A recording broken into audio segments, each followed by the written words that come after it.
nobody thought you were a doctor in the first place. Like, most teenage girls trust their favorite health influencer more than their doctor. Most of us, but adolescents especially, can't just consume content half-heartedly.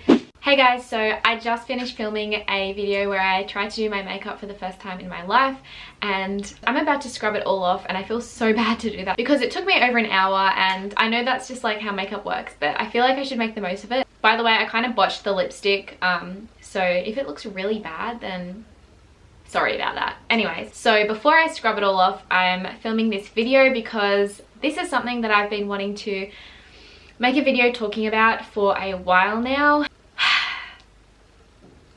I don't even know how to start this. I just want to talk about how influential what we see online and what we consume through social media really is to us, even at a subconscious level. We all know how social media there is good and bad, but there is a lot of bad. If any of you guys have watched The Social Dilemma, the documentary on Netflix, I highly recommend it. It's no coincidence that the really, really high rates and increasing rates of mental illnesses like anxiety and depression happened at the same time as the introduction of social media. So I would say I'm probably one of the first generations to grow up on social media. I did get the first 9 years or so of my life with no social media, and I'm so happy and blessed that I was able to do that, because now kids that are 7 have Facebook and Instagram and TikTok and all that jazz. But I didn't get Facebook till I was 9 or 10, which is still so young. I remember having Facebook when I was in 2010, so I was 10 in 2010 for the majority of the year. Everybody is on social media now, and it is kind of clear that anxiety and depression and mental health is so much higher than decades ago. And of course, partly because people do talk about it more now, but I honestly think it's mostly because of social media. And I'm not saying social media is evil or bad. There are really great benefits to it, and it is really positive in other ways. But for the most part, it's very hard to consume a lot of the material online in a positive way. I wanted to talk about how your mind subconsciously influences you so much, and you can't always control your subconscious thinking. I also really want to address how dangerous health influences, in particular uneducated health influences, can be. Not even just health influencers, any influencer who isn't educated or who is spreading misinformation, how dangerous that can be, but in particular health influencers, because that's something that impacts people's livelihood and their health. So when someone's health is at risk, that's when it becomes dangerous. I did write down some notes that I wanted to talk about, so I do have that in front of me. If I stop and look down, that's why. First of all, your subconscious thinking. So I do try my best to remind myself to take everything with a grain of salt, especially on social media. We're all aware that people are sharing the best bits of their life. I share the best bits of my life. Actually, I share the worst as well. Let's say angles. People aren't going to post photos where they don't look good in it. People post photos, they're posed, they're edited, and they post the best angles and the best pictures of them. We all do that. We all prefer to post a photo that we like how we look in it. Also, how you look is not everything. It's not who you are. But for the purpose of this example, when I'm on social media and sometimes you compare yourself to other people and you might feel self-conscious, you have to remember to take everything with a grain of salt, because that photo's posed, that's not how they always look. You don't know what's going on in their personal life. You have to, take everything with a grain of salt. However, subconsciously, your mind still consumes that material. So that's why it's important to unfollow anyone who might be a damaging influence. This is a really random example. If you are struggling with an eating disorder or counting calories or obsessing in that area, and you still are interested in a few health influencers, but these health influencers might be people who often post their daily macros, or if they're on a cut and you're trying to recover from your own personal issues with body image or disordered eating, you might love those influencers. And I'm not saying that you need to unfollow them forever, but even if you say to yourself, I'm just going to take it with a grain of salt and just look at their content without thinking too much about it in my head, without taking it to heart, without it affecting my own mental health, subconsciously you're still consuming that material. You're still seeing someone counting calories obsessively, and even if you are actively trying not to do that, your subconscious mind still has that in the back of your head. I don't know if this is making any sense. Let me use another example. When I'm racing, or when anyone's racing, if you get on the start line and you already have written a race off, or you're already negatively talking to yourself, you've already lost. You have to believe that you're going to do well. If you believe you're going to do well, you're halfway there, because it's half mindset. If you tell yourself, I'm fast, I'm strong, I'm going to run a PB, you have a greater chance of doing well than if you get on the line thinking, I feel slow, I feel lethargic, I can't do this. The other day I was coaching a little girl in hurdles, and the whole session she was like, it's not my day, I don't feel good, I feel bad, I can't do it, I can't do it. And then she kept stuttering her hurdles and getting off on the wrong leg. And I was like, I said to her, you're already telling yourself you can't do it, so of course you're not going to physically be able to do it.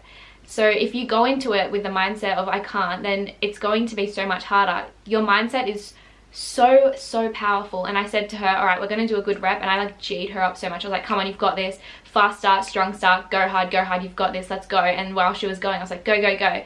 And she was fine. She made her rhythm and her steps, and it was all because she was telling herself she couldn't do it. Obviously that was more conscious, like she wasn't subconsciously doing it. She was consciously being like, I can't do this. But subconsciously it makes such a big difference as well. I found myself, like, I follow a few bodybuilders, this is really random, and with my own like recovery journey, I noticed that if I'm following someone posting about calories or posting about bodybuilding competitions, these are mainly men as well, even if I'm actively trying to live a different life, I still subconsciously find myself, you know, calculating calories in my head sometimes, or being like, seeing if I have veins popping like these bodybuilders. And it's like, even though I'm not following their material to copy them, subconsciously when I'm constantly seeing that, you do notice it in your own life.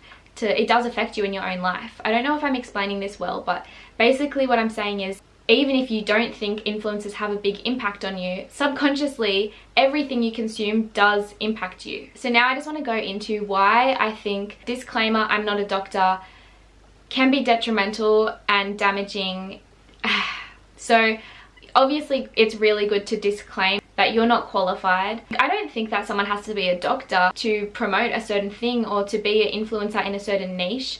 When I say niche, I mean like whether they're a health influencer, whether they're someone who talks about financial stuff. I don't even know, I can't think of another example. That was terrible. I'm not saying you need to go and study a master's degree or be a doctor, but I do think it is the responsibility of big influencers, or any influencer really, to have an education and to be constantly learning in whatever their niche is. So for example, a health and fitness influencer, it's their responsibility to be educating themselves. And I don't just mean through Google, like Google's great, you can learn so much, but it's also got a lot of false information on there. I mean, you know, getting some type of formal education in their niche for many reasons, but it's important that they're showing their audience that they genuinely do care about their audience, because they want them to have most accurate information. They don't want to share something that's not right, their own development and knowledge, and so they can understand their own area better. Obviously it's important for someone to disclaim, you know, I'm not a doctor, I'm not qualified, this is just my personal experience, before they talk about a diet change or something like that. But I just feel like that disclaimer is not good enough, because nobody thought you were a doctor in the first place. Like, the 12-year-old and 13-year-old girls that are following you know that you're not a doctor. A few years ago, as a teenager, watching, you know, huge influencers with hundreds of thousands of followers promoting a certain lifestyle or diet, I knew they weren't doctors. Not one part of me thought they were a doctor. Most teenage girls trust their favorite health influencer more than their doctor, because their doctor doesn't care about them being shredded and lean, and their doctor doesn't have millions of followers and isn't literally life goals. So why would they follow some random, you know, middle-aged woman, old man's advice over this amazing 20-something-year-old glowing fitness guru who lives on the beach? Even if they're like, okay, my doctor said this though, I shouldn't listen to so-and-so, subconsciously their mind's like, but so-and-so is life goals, like why am I not going to listen to so-and-so? By the way, so-and-so is just any health influencer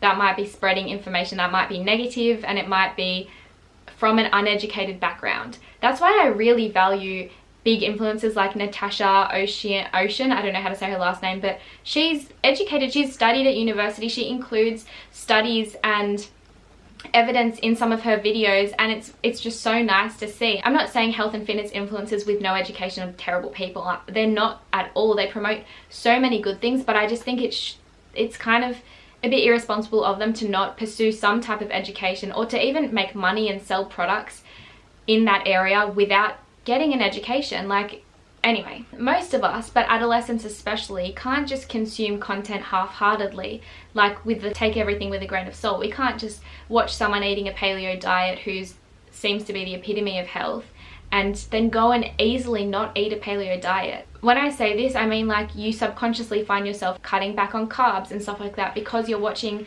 your favorite health influencer who promotes to reduce carbs, and they don't do that with the background of education. If they did have an education, they could explain what that actually does for your body and why it's not healthy for some people, but why it may be healthy for other people. And then girls can be like, okay, so I'm in the, you know, still going through puberty phase, it's obviously not healthy for me. What I'm saying is, if you watch some super successful fitness and health guru who seems to be glowing and super energetic and super happy, and they're promoting a low carb diet, and you know carbohydrates are essential for your diet. You might be an elite swimmer or a triathlete, and you might be growing still, and you know that carbs are good for you and essential for your own health and your own healthy diet. It's still a message that you're going to subconsciously consume. I honestly did experience this myself in school. When I first started to kind of have like little glimpses of disordered eating, which I've talked a lot about going through, from what I saw on social media and like watching different health and fitness YouTubers who were, you know, paleo or eating low carb diets, I would find myself subconsciously skipping out on carbs. Honestly, like, this was only towards the end of high school, because most of the time I was very mentally healthy and happy with myself and so focused on running and fueling myself that I never was caught up on other people until I was injured and going through my own kind of problems. You know, I used to just be like, I can eat whatever I want as long as it's healthy, and obviously you can still overeat healthy food, but for the amount of energy that I need, I didn't.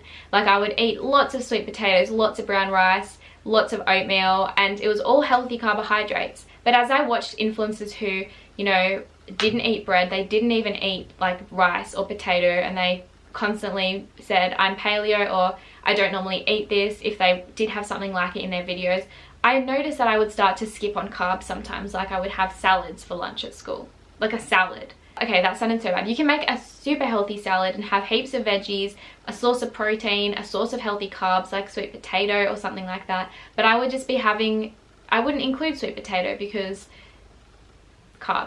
these really cool health influencers who I wanted to be like were paleo or didn't eat carbs. Even though I'm like, no, I need carbs, I'm an athlete, I need to fuel myself. Subconsciously, it does kind of play on your mind sometimes, and you might make choices that you don't realize are influenced by that, but it is subconsciously there. But what you consume through social media does subconsciously affect you. I don't know, I kind of respect influencers who, you know, has their own niche or shares a lot of a particular type of information. I do really respect and do think it is a bit of a responsibility for them to seek out a formal education. And I'm not saying, you know, to go and get a doctorate or study a master's of exercise physiology and nutrition and dietetics. I just mean like even some type of formal education, just like a TAFE certificate or a bachelor's degree. I think young girls do really respect when influencers are trying to do the best they can for their followers, but also just showing that, you know, you can go and get an education and try and research more in those areas and just be constantly learning. And yes, doing your own research online is also great, but it's not always good enough. So I'm in my second year of uni in exercise sports science. The type of stuff we study is all about like the body and nutrition and training adaptations,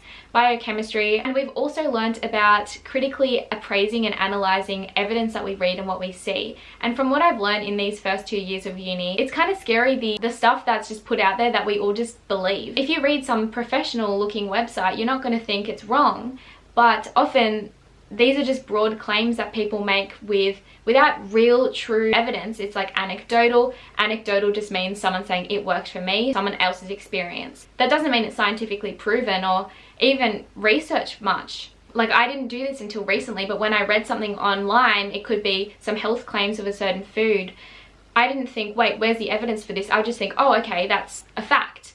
But until you really critically appraise things, you think like, where's the actual evidence for this? Like, and how good is that evidence? Like, was the study done with 2 people or was it done with 10,000 people? A lot of health influencers get their information from Google. I get a lot of information from Google too, and it might not be right, and you don't realize that until you're actually, you know, educating yourself, seeking out a tertiary education or a higher level of education in that area. I just think if you're going to share knowledge, and especially if you're going to sell knowledge, diet and training are 2 great examples of this. I just think you're responsible to be highly educated in those areas, especially if you're making bank off it. If you're selling fitness programs, for example, and you don't even know what like your muscles are made up of. Like you don't even know what myosin and actin are, then that's a bit of a worry. Like I mean, you wouldn't give legal information without education in that area. You're not going to be giving law advice or taking law advice from someone who doesn't know anything about law or hasn't studied law. So why would you take diet advice from someone who doesn't know the chemical structure of a fatty acid? That's the overarching thing I wanted to talk about in this video, that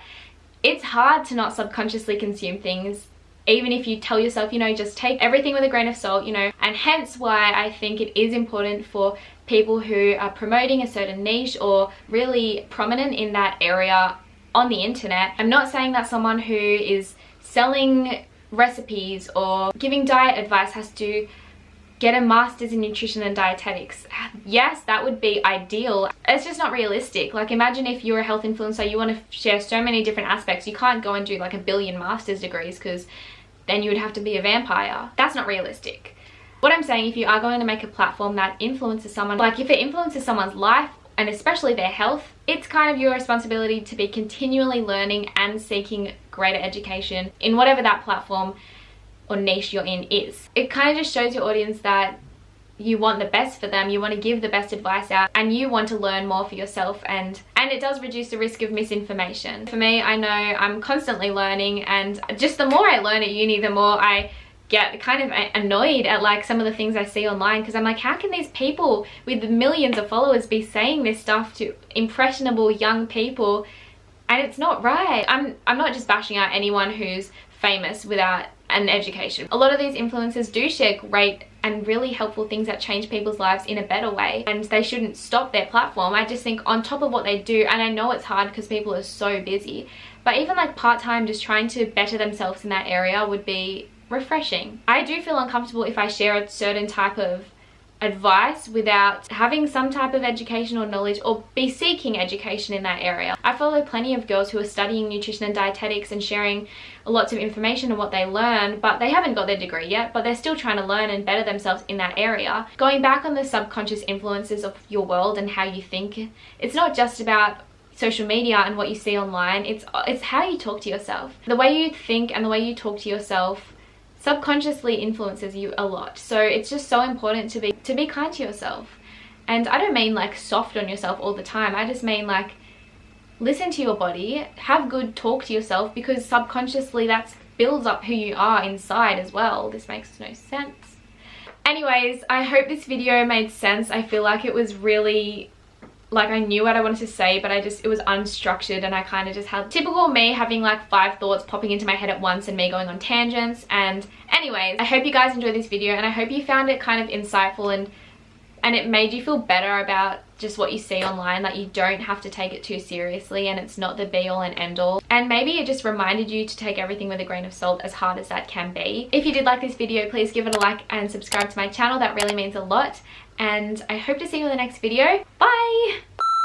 Before I end this video, I want to give a quick little example. So